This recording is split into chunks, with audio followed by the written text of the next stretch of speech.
ये कहानी है एक ऐसे इंसान की जिसे दुनिया कभी मोहब्बत के निगाहों से देखती है तो कभी नफ़रत के निगाहों से देखती है।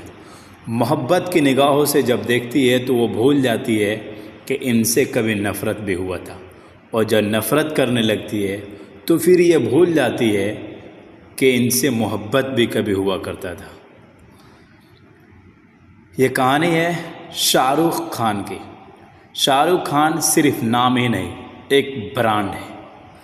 आज शाहरुख खान सिर्फ एक अभिनेता नहीं है, बल्कि वो उस भारत की पहचान बन चुके हैं जो भीतर से टूट रहा है, और उस दुनिया की भी जो प्रतिभा और समाज सेवता को आज भी महत्व देती है।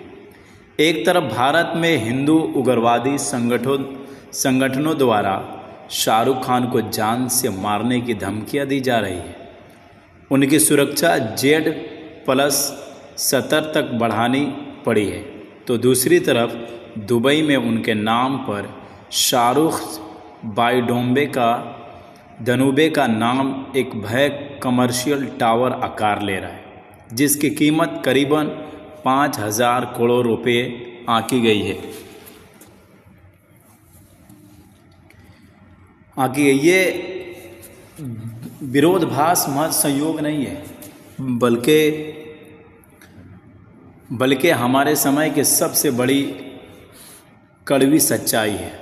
भारत में शाहरुख खान को उनके काम, योगदान और वैश्विक पहचान के बजाय उनके धर्म की कसौटी पर परखा जा रहा है।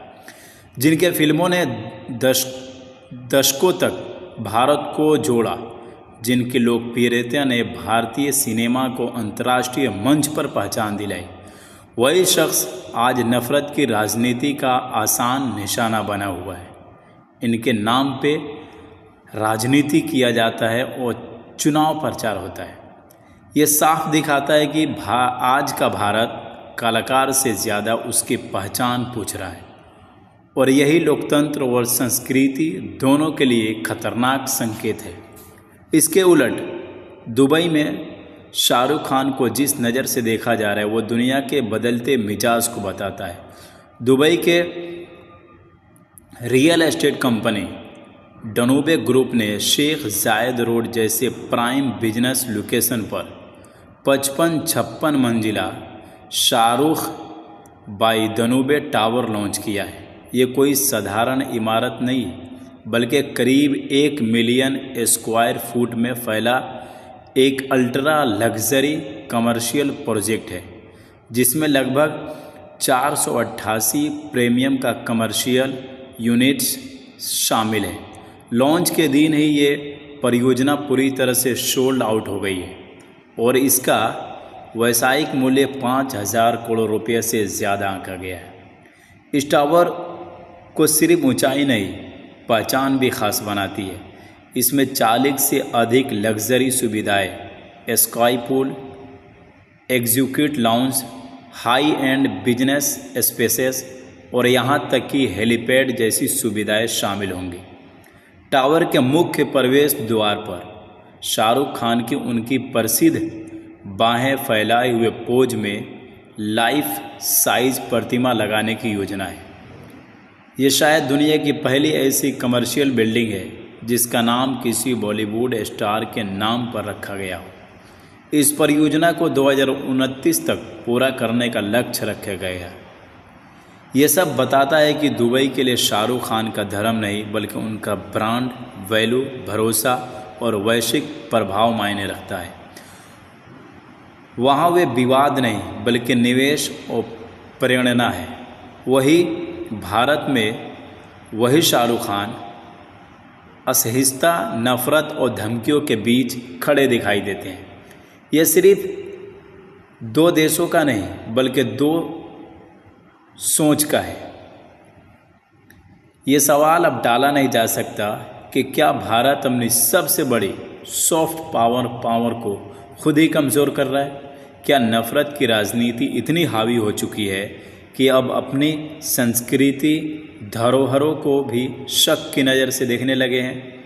शाहरुख खान के नाम पर दुबई में खड़ा होता ये टावर एक तरह से भारत के लिए आईना है। जो दिखाता है कि दुनिया समाजीवता को पुरस्कृत करती है और नफ़रत को नकारती है।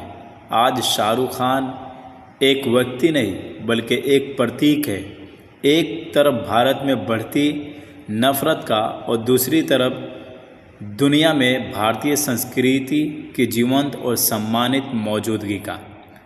असली सवाल ये नहीं कि दुबई में 5,000 करोड़ का टावर क्यों बन रहा है, बल्कि ये है कि भारत में नफ़रत की इमारत कब गिरेगी। क्योंकि जिस दिन भारत अपने शाहरुखों को डर नहीं सम्मान देगा, उसी दिन वो सच में भविष्य की ओर बढ़ पाएगा।